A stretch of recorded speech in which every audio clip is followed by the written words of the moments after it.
Welcome everybody to a Pro Dota commentary brought to you by Chales. Today's game will be STB versus the retry. Today's game is brought to you from ASUS 11.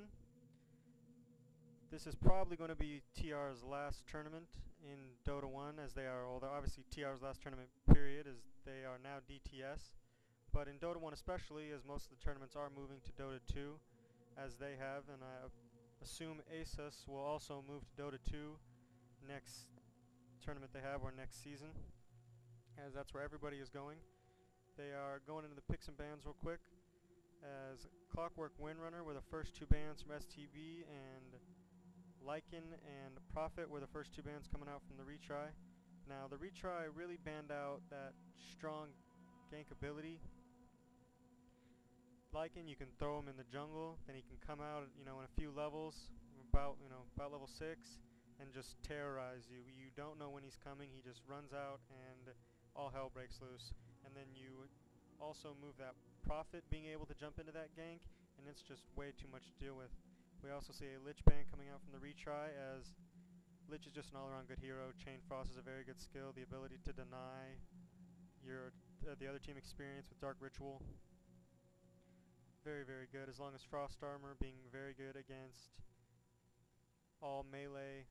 It's also good against ranged, DPSers, as it does give you plus armor, but especially against melee DPSers, as it slows down their attack and movement speed, and it doesn't give them the ability to get up close and really do what they need to do. First pick, Enigma, coming out here from STB.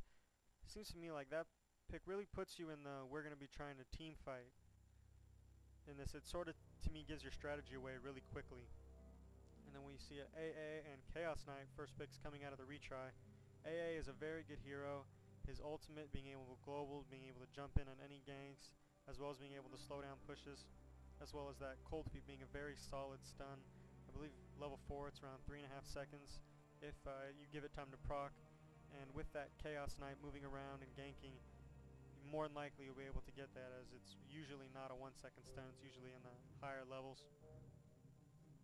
And that randomness of Chaos Knight.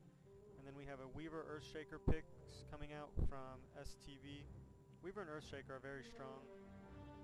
Weaver is a pretty good hero, however, if Chaos Knight gets that 4-second stun, or 2-second stun, and gets chained with that cold feet, the DPS from Chaos Knight that he brings out with those illusions and his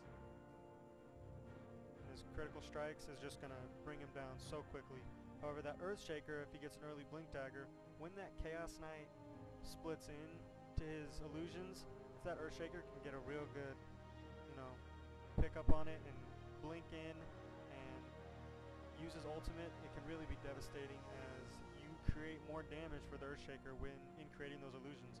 And even if he gets in and kills those illusions and with his ultimate and doesn't ultimately, kill Chaos Knight that much, getting rid of the Chaos Knight's illusions is pretty much all his power.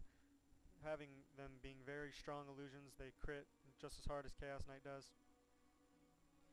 A very, very nice counter pick in my opinion. I really think they should get up some early levels and get him some gold so we can get up that Blink Dagger and be able to initiate on that Chaos Knight when he does split.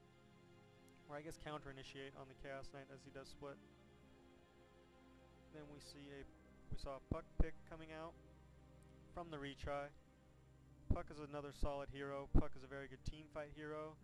His Dream Coil, his Illusionary Orb, Waning Rift, they're all great AoE skills. He is just, AoE filled. And if he can get the early initiation on this Enigma and this Earthshaker and they're not able to initiate, then it will just be lights out for STB. Especially with, even if this Enigma does get out of Black Hole, if Puck does have his Blink Dagger, or even if not, he can Illusionary Orb past his Black Hole, get behind him, and then use a Waning Rift, and no more Black Hole. So he's really going to need to get up a BKB, otherwise it will be a little too much. As also that Chaos Knight's Reality Rift will also be able to pull him out of that BKB, or I'm sorry, pull him out of his Black Hole, and therefore render it pretty much useless. However, if he is able to get that Black Hole in and get 3 or 4 heroes, and that Earthshaker, even if he doesn't have his Blink Dagger, is able to walk up and use his ultimate. Could be very devastating. We then see a Pugna pick coming out, or Pugna ban, I'm sorry, coming out from STB. Now, I'm not really sure about that, as they just, you know, banned AoE, as it appears they did the same thing in banning out the Warlock. The Warlock is one of my favorite heroes. He's really, really strong. His static link, I'm not sure it's called static link, however, his link skill, where all the enemy heroes take damage based on the other heroes or units that take damage within the link, as well as dropping an ult on that.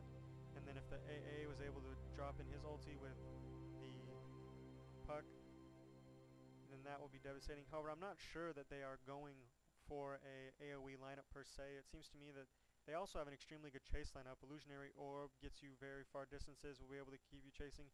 Chaos Knight is one of the fastest heroes in Dota with just his base movement speed. He doesn't really, you know, need too much else. They are going to pick up a Django. Possibly he'll be picking up the Django, depending on who else they get. We will see. But I'm not sure if they are going for that AoE lineup, as STB are predicting with their bans. And then we have the Vengeful Spirit coming out as the second support hero for this STB team. I believe Vengeful Spirit might have just been a preventive pick, because they didn't want the retry to get that Vengeful Spirit, because having another hero that can really sabotage that black hole, and especially even if he does get the BKB, you can still sabotage this black hole with the swap, could just be a little too much for them, as it's not really what you want. You can't really give them so many options to destroy the black hole when it seems like the black hole is going to be a pretty big focus of your team fights. Then we see a Chen pick coming out from the retry. Now, Puck is a pretty good pusher. I'm not really sure how Chen fits into exactly what they're trying to do. He can be a very potent ganker if he's given enough space to move around and they don't go into the jungle and harass him enough. And he's able to run out with, you know, 2 to 3 neutral creeps, and is just able to really bear down on your team and move from lane to lane and harass people down, and, you know, join on those ganks and make those ganks that much easier. Because if you have like maybe 3 centaurs or 2 centaurs and a troll, that time of being locked down with the net and the stuns could just be massive. You could have a lot